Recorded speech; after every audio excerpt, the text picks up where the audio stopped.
We have Luke's coffee today, guys, and it's the Bow coffee. It's local.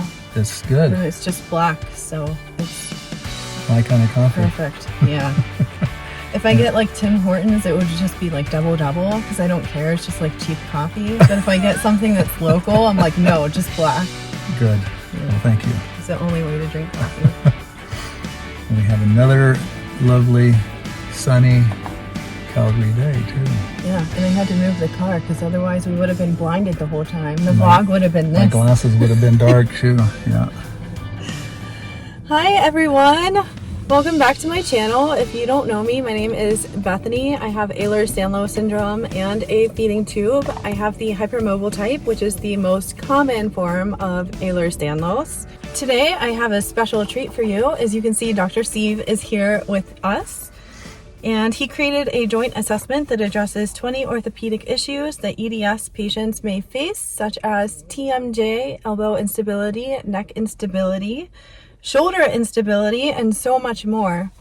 Many people who have EDS and they hear the word chiropractor get scared and they run in the opposite direction.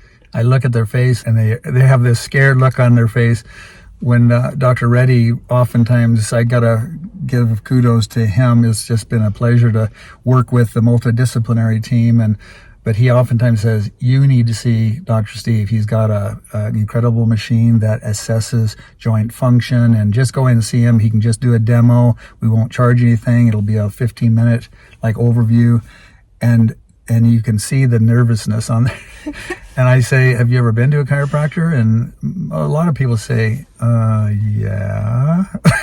Then I know I better say, well, what experience did you have? And so, especially with EDS, if they're a typical manual adjuster, they don't like that because they've already got hypermobile joints in some areas of their body and others are restricted. And so they like, yeah, I've been once. And I said, oh, you must have seen the same person that I saw, because my first visit was my last because they were just too dang hard. And that happens sometimes. You don't pop and crack joints, do you? I've been talked into it, but for the most part, especially with EDS, no, they love it, and they get the sense of, oh, good, you're not going to do that, and so that oftentimes you can just feel or see the stress calm down, and they're like, this is really cool. I love this thing. It's very comfortable. I've never had anybody, including the EDS community, say, no, this is too much, it's too hard. It's exactly what they need, because it assesses hypermobility, but also joints that are not functioning very well. We can get into that a little bit later. Yeah, so Dr. Steve has 38 years of experience in orthopedics, and he has over 100 EDS zebras with him. So he knows all about EDS. He continues to research about EDS so that he knows the techniques that we need. So yeah, Dr. Steve, welcome back to the channel. Well, thank you. It was fun with the first one, and if those of you who didn't happen to catch that one, I would recommend it, because we do go into some interesting detail. Yeah, so that one is daily vlog 43. If you guys want to check that one out, we go into more detail. This one's kind of short and sweet, and it kind of introduces his new, I guess, technique, would you say? Mm-hmm. Yeah, and a lot of people say, I've been to chiropractors all my life, and I've never seen this before. I said, I don't know what to say, because it's been out there for 30 years. I've been using it for 25 years myself, and it's tough. It's a difficult technique to learn. A lot of chiropractors in midstream, like I've learned it about 15 years into my 30 years in Colorado, and then I'm now in my 7th year in the Canadian practice, and a lot of doctors don't want to start over and learn a whole new technique. Yeah, that's a lot. It's a difficult one, but it's so good, and especially for the people that have osteoporosis or hypermobility, they almost always have other joints that are not functioning well, and it helps us really zero in on those joints and then treat them gently. And so what are the most common orthopedic issues that you see? So especially in people with EDS specifically? On the EDS website, it lists 20. I'm not going to go through all of them, but TMJ, for example, cervical, upper cervical instability. And then, of course, EDS are also people that have had normal life experiences like motor vehicle crashes and slips and falls. And some have such hypermobility that the joint dislocates, like the knee or the ankle, and they go down. So then there's those soft tissue issues with that. Just from walking. Yeah. Exactly.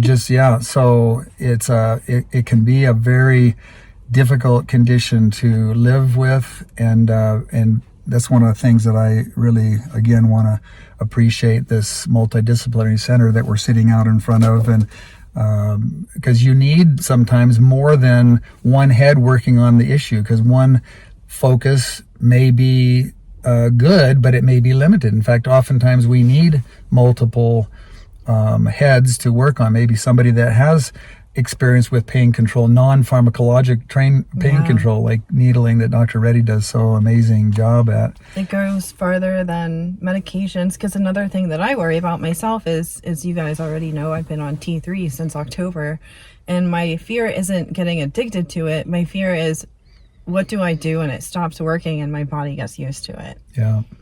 So that's why the lidocaine and anything that you can do natural, just do, because it lasts forever and your body doesn't get used to it. And anything that you can do, especially like exercising and like eating healthy and all the things, it's a lot, but it all adds up. Yeah.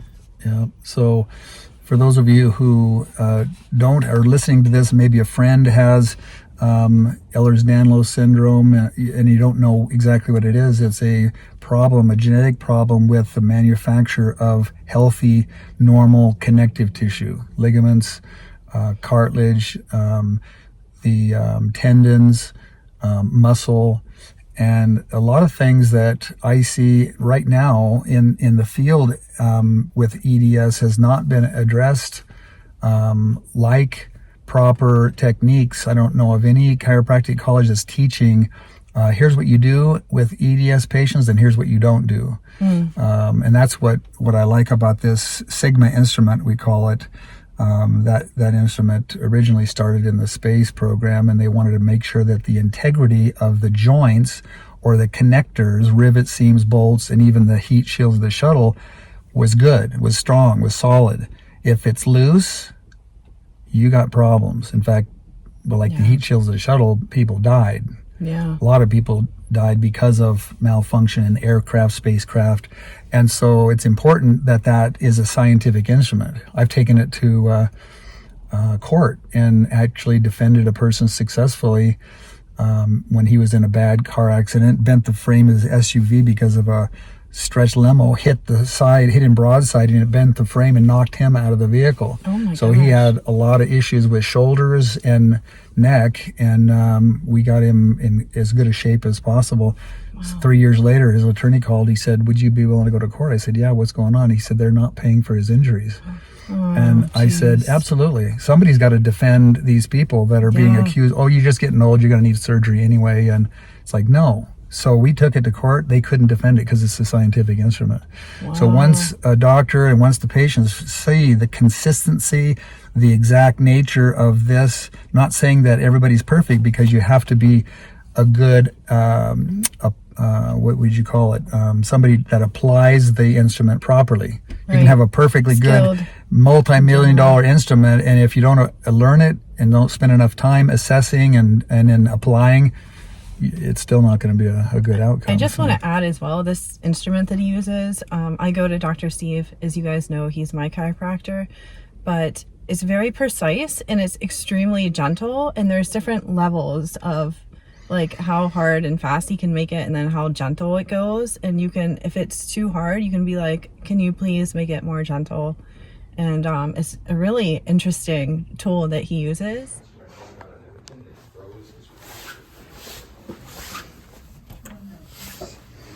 So what we're doing is demonstrating how to analyze the functionality of the spine with the cervical spine, thoracic spine, lumbar spine. So I'm going to do a light tapping starting with C1. through C7.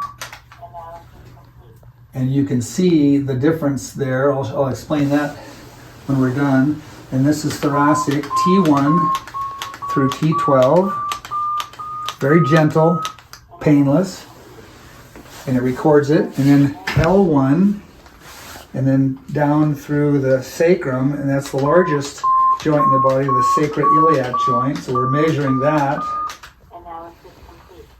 So you just saw a demonstration of how we do an analysis. Now, I also did a treatment on this person that was here, and you can see the first vertebrae is quite restricted. That's what that word says, is restriction. And when you see the neurology of what's going on with the nerves that come from C1, the blood vessels can start dilating and constricting and can cause headaches for some people.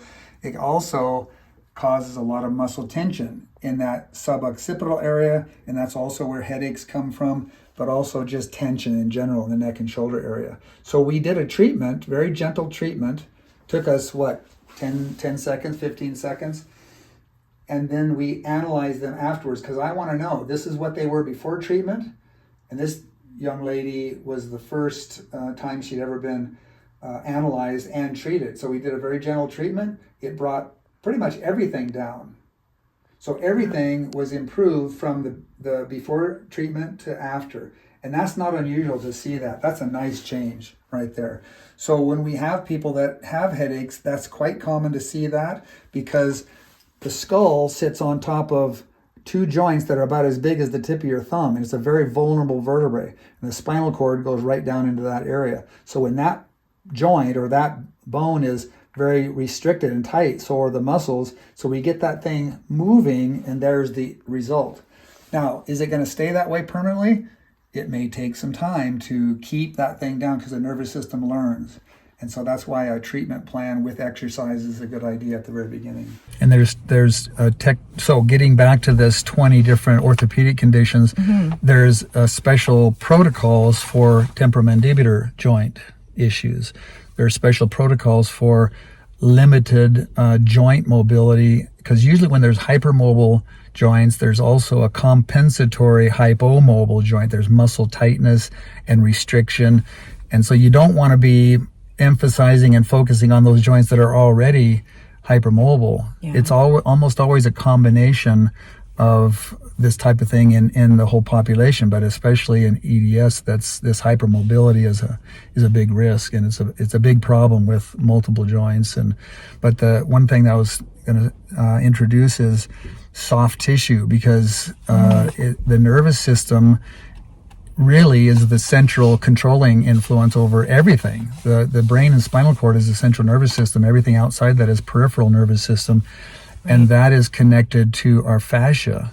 Right. A lot of people are understanding that, a little more about that. In fact, there's more and more research going on in that area. I need to ask you, what is fascia and how does it affect EDS? Good question. Fascia is this web. When you look at a piece of, let's say, a meat or chicken or whatever, it's got this small, thin webbing. It's like a saran wrap. Yeah. It's a membrane that kind of holds the muscle, individual muscle units together, and that can get inflamed. It can get distorted because of the genetic problem in forming proper connective tissue. And so when there's all these maybe dislocations or stressful conditions, the nervous system it gets wound up, and then you get this, it's called myofasciitis. It's an inflammation of the coverings of the muscle, and then trigger points start to form. And we've got techniques that work on the trigger points, and Dr. Reddy can also do some injections if we need to get in there with a little bit more pain control. I'm just going to give a little side note. So Dr. Reddy is one of my doctors as well, and he offers the lidocaine injections and also the IMS needling, and it's all covered under AHS. So you don't have to worry about a penny. These people are incredible. They're all under one roof, and I'll let you take it away. Just wanted to add. I don't think I've had one day in the last 8 months that I've been working with Dr. Reddy in his two clinics. He and his wife, Shareshni, have built an amazing multidisciplinary clinics that have physiotherapists, massage therapists, naturopaths, even energy workers and chiropractors. And so we all communicate, we all work together, and it's one of those things that when you encounter a difficult situation, you can always run that by another practitioner or have another assessment if you need to have, let's say, a biochemical assessment with the naturopath. What's going on with their nutrition? What kind of inflammatory issues do we need to calm down biochemically? Everyone under this roof is also very much aware of EDS, so it makes it easy whenever you go in and you see a new doctor here, because chances are they're going to know all about EDS already. If they don't, they will soon. Yeah. I think you were saying over 600 EDS patients go here, so they're bound to get some zebras in their clinic. A lot of doctors don't talk publicly about this, but the truth is, the more experience the doctor has, the more they've learned from their patients. We don't say, hey, thanks for coming in. You've got a big challenge here, and I'm learning a lot about your condition. They usually look at you like, I wish I wasn't so interesting. Yeah. But no, it's one of those things where that's just part of I guess it's a pretty good commitment and passion, I think, of most of the professions that are associated with a multidisciplinary clinic like this, is to be able to help them. Even if they can't help them, they can refer them to somebody who can, and that makes me just as happy as, because we want to be able to help everybody, but we know that it's maybe not possible all the time. So it's always important. That's the other thing. Sometimes when doctors don't know, they don't refer to someone else. It ends there, and it doesn't give you, as a patient, it doesn't give me any hope. Like, how am I going to get treated if people don't even know what I'm talking about? So when doctors don't know, it's really nice that they refer to someone else that does know, so that you get answers and the proper care that you deserve. So if you have EDS, or if you're being diagnosed and you mention to your practitioner, whatever practitioner it is, that your primary doctor is suspecting that you have this genetic condition, and then they look puzzled, like, what is that again? It may be good to get a referral to somebody in that profession that knows more, and they can. It's not a rare condition anymore. We're starting to find more and more cases that, like my own family member just got diagnosed recently. It's becoming a lot more common, and I think that it's just doctors are more aware of it now. Yeah. So I have one last question for you. What is myofascial stretching, and why is it a game changer for EDS patients? So myofascial stretching, I would prefer that if somebody were going to be seeing a specialist in soft tissue, like massage therapists or physiotherapists, that they would do an active type of stretch, because when you involve the nervous system, oftentimes it's a slow stretch, because if you stretch too much, we all know that your joints have this reaction of, no, that's too much. Or especially if that joint is partially dislocating, we call that subluxate. That's one of these things that EDS patients just don't want to experience, another dislocation. And sometimes there needs to be bracing, and sometimes there needs to be injections of a special glucose or dextrose solution that can tighten up those ligaments and help that stability. But the physio, the strengthening, and the active release type of stretching needs to be done slow, and that involves that nervous system, the breathing and all that helps that facilitate that stretching. Just plain stretching, you got to be a little careful of that, and you want to see somebody that knows what they're doing in terms of active stretching and what we would call myofascial stretching. So, do you offer consultations, and are you accepting new patients? Yes and yes. Okay. Yeah. So I mentioned that when somebody just doesn't know, if they've never seen a chiropractor, they hear all kinds of things. And and if they have seen chiropractors, but they are in that camp of, and I'm not going to go again, because they've had a lot of the public and a lot of EDS people have had what would you call it? Nightmare experience. Let's get straight An to it. adverse reaction to the treatment.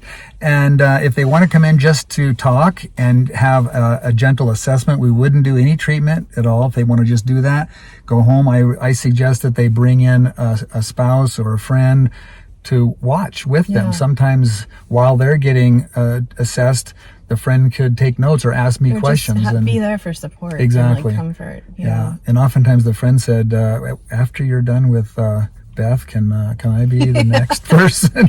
I've had a lot of people go to him just because I've been like, he's amazing. Well, I appreciate it. I'm not going to mention names, but yeah, I'll tell you later. So I will add all of his information plus more. I know I did a written interview with him as well, so I will add it in the description box because that goes into more detail. This was just kind of an introductory to everything that he's offering, and well, not everything, just to this specifically. Overview, yeah. So I hope this answers some of your questions and gives you some type of hope for future care and proper treatment. And yeah, I hope you're in as little pain as you possibly can be. I hope you have a ton of adventures planned, and I hope... That's right. Always remember, this lady is... No, we're not going to switch it. And always remember that you are incurably awesome. You guys have so much potential, and when you have any questions, and I appreciate Beth for doing these introductions and doing this. I wish you guys all a merry happy holiday season, and I'll see you next Tuesday at 5 p.m. Mountain Time. Bye for now. I can't wait. Okay, we're going to open up the spine. I'm going to get some headrest paper. Guys, this is fun. You should come and check it out. The table fit to the person. There you go. Okay. Make sure you got plenty of breathing space. Oh, thanks. I like to breathe. That oxygen is important. So we're tapping on each vertebrae, and that analyzes how well or not so well that vertebrae is functioning. I do not work on joints that are functioning good or that are hypermobile. We only work on the joints that are restricted or stuck or fixated. The term bone out of place or subluxation is an old term. We're actually analyzing. You can take a look here. So you're welcome to come in and get just keep that paper there, a free assessment, which is just exactly what we did. I don't do treatments for free, but if a person says, I think I want this, then we can talk about that. The higher the waveforms, the more the restriction. That's lower back. This is mid back. And this is neck area. And it's, again, quite common to see those upper cervical vertebrae being restricted like that because they're vulnerable. And so when we look at the neurology, we can see that oftentimes there's tension in the neck and shoulder area, or there can be headaches going on when that C1 is not functioning like it should, when it's restricted or tight. Mm-hmm. So that does, in a sense, show that I have CCI. No. Yeah. So exactly, because with instability, not only is there some joints that are hypermobile, there's also joints that are not moving so good because of the muscle tightness, the fascial restriction, and that type of thing. So I like to scan from the top down and then treat from the base up. And so this is showing down in that pelvic area, sacroiliac area, that needs to be treated. And so we're going to do treatment. That's too low a force. You wouldn't hardly feel that. That's about the right amount there. Okay, go ahead and lean forward. Sure. So it sounds kind of like a jackhammer, and it's doing what I think is comfortable oscillation. Now, what the machine is saying is there's change, keep going, there's change, there's not so much change, you're done. Mm-hmm. So the machine is very precise, and it tells us when that joint has been mobilized, it shuts itself off. So I'm not the one that judges that, it's the technology that does that. And just so you guys know, it doesn't hurt at all. It actually feels kind of nice. So a lot of people say that. It sounds way worse than what it actually is.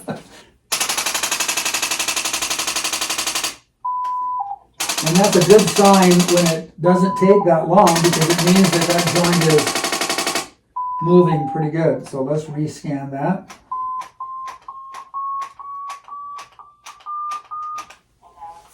And that's the after treatment. So we want to see these things down. Now, is it perfect? No, but it's improved. That's what we want to see. Now, I'm going to do some soft tissue work after we finish up with the rest of the spine. So we're going to work on these upper thoracics. Let's just work on those top 4 here. Okay, go ahead and lean forward.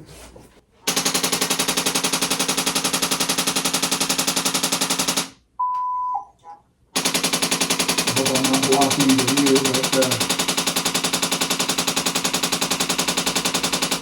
see, that was a little bit more restricted there, so it went longer.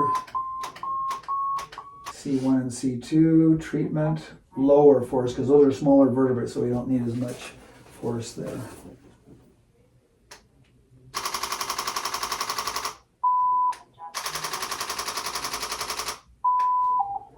So that's the after.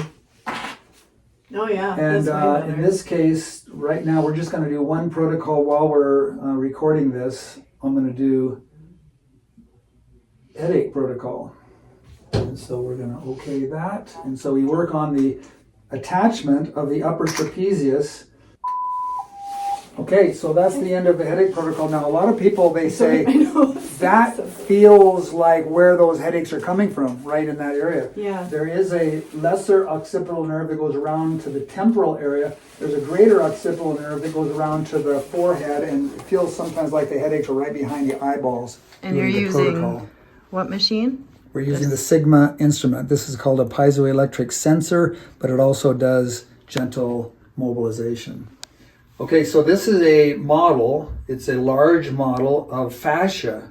These sticks are representing bones, and the rubber bands are representing the ligaments, the tendons, and the fascia that covers the muscles. So there's easy mobility, just like this, with our fascia when things are normal. But when there's scar tissue, and you have to kind of feel this, then when you try and move the bones with the scar tissue or the myofasciitis, the fibrosis that happens when we fall, slip, have hypermobility, injure ourselves, then it gets restricted. And that's why that myofascial active release type of technology works and helps to allow these bones to move and get back to normal mobility. And we don't want to have a lot of soft tissue work done on around a hypermobile joint, because it can create more hypermobility. There's always a compensatory hypomobility or fibrosis that occurs when there's injury and hypermobility. And so this is a thing, the term was called tension with integrity, and that's what Buckminster Fuller came up with. Tensegrity is what it's called, and that's what kind of keeps us moving, because if we had no good connective tissue, obviously we're going to have problems with movement, with the bones and the joints. And so I thought you guys might like to see this 3D model of a big blow up of this type of tissue. So these would be like the bones. Yep. This is like the ligaments and stuff. Ligaments, tendons, yep. And so the when muscles. this tightens, Then when you feel it, you have normal motion here, and when there's scar tissue or fibrosis, which would be like this. yes, then those muscles that have been injured, they start developing scar tissue, and they call that fibrosis. And That's then what scar it's tissue is. harder for the And then it's restricted, joints and that's to- why doing that active release, sometimes hands-on release, sometimes we have soft tissue technology with our machine, and the various attachments that we use with this particular instrument. This is called a piezoelectric sensor that measures the spinal mobility, and then when there's soft tissue issues, then we use the various attachments to work on that soft tissue.